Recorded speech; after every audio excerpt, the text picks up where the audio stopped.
it was the shot in the 8th round that bloodied his nose, but it was really the 9th where he was gone. And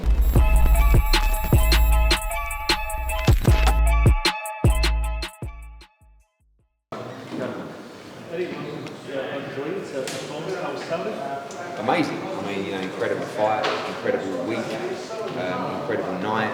And just pleased that we can come back to the UK and put on a hell of a fight. Wedged in between that fight and obviously the 5v5 as well. And really important that we can put a flag in the sand for British boxing and showcase, a great night here in Leeds.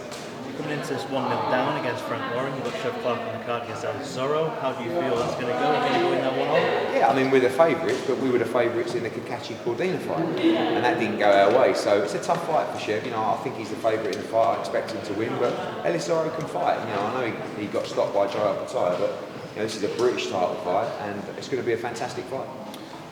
In Jack Catterall in this one, how do you see it going? I think it's a very tough fight. I think it'll be a different kind of fight this time. You heard a little bit from Joe McAnally's comments and other people's comments that, I think he's going to start a lot faster than Josh Taylor. And Jack Catterall says he believes he's going to stop Josh Taylor within around 7 to 9. So I expect it to be a different kind of fight. If it does go to points, it's going to be very close. But, expecting to see a much better fight this time around. Eddie, a lot of the narrative around this fight's been around the weight for Josh Taylor, but heard a couple of rumblings that Jack may be a bit tight. You confident both men make 140 pounds tomorrow? I haven't been in camp with him, but he doesn't look tight at all. He looks nice and strong. He's never struggled at 140, so with the elongated camp, I don't expect that to be an issue at all. Josh looks pretty close to the number as well, but it's always a mission for these guys to make 140. But I expect both guys to be on the numbers tomorrow. You hate to condemn anyone to retirement, but would you agree it's difficult to see where the loser on Saturday night goes? Yeah, I think that, when people talk about careers on the line, both guys could carry on fighting for 5 years, but not at the level they want to be at. And the loser of this fight will be a long way away from fighting for the World Championship and a long way away from fighting for World Championships. Or being in big fights. So I think the loser has a long way to go on Saturday night, and both know how important victory is. It's been a few days since you were in Riyadh for the fight of the year, really, Fury versus Usyk. What did you make of it, and do you see more of the same in the rematch? Do you see Usyk coming out on top again? I thought it was a tremendous fight. I think everyone scored it a little bit differently. Like, I had Fury in control after 6 rounds. Not everyone did. And then obviously for me, Usyk dominated the fight on the back end. I thought it was an incredible performance. I thought both guys boxed very, very well. But obviously Usyk did that something special. The 9th round was thrilling. Could it have been stopped? Maybe, maybe not. But, for me, it was just a great spectacle of heavyweight boxing.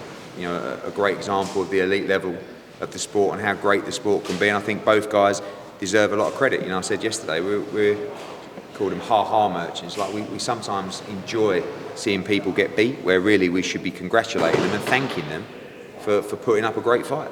Josh talked about that UFC model where when the top fighters in the UFC lose, it's really not a big deal at all, and we want to see more of that in boxing. Say if it was more of the same next time and Usyk was to win, we don't want to see the door shut on Fury versus Joshua. Do you think that it would be shut or it wouldn't be?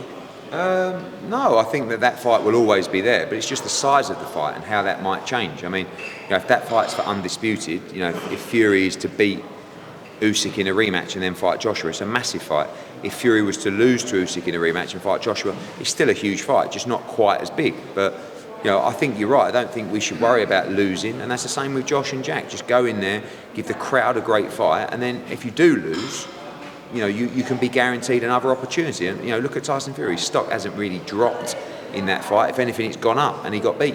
In Joshua's trajectory, obviously, if Fury was to lose the rematch against Usyk, he'd have his heart set on the trilogy fight with Usyk, wouldn't he? Would you say that from your perspective? He likes that fight, and Ben Davison and those guys like the fight as well. But obviously, commercially, Fury is a huge fight. But it's more about trying to capture the World Championship again. He wants to become a 3-time world champion, and whoever's got the belt, he's willing to face. Eddie, sticking with Fury, Usyk, obviously round 9 was disastrous for Tyson Fury. Seemed to get buzzed a couple of times earlier in the fight by Oleksandr Usyk as well. Seen a lot of people online saying his punch resistance might have left him. Do you agree with that, or is that slightly harsh? I don't think it's left him, but I don't think it might be what it once was.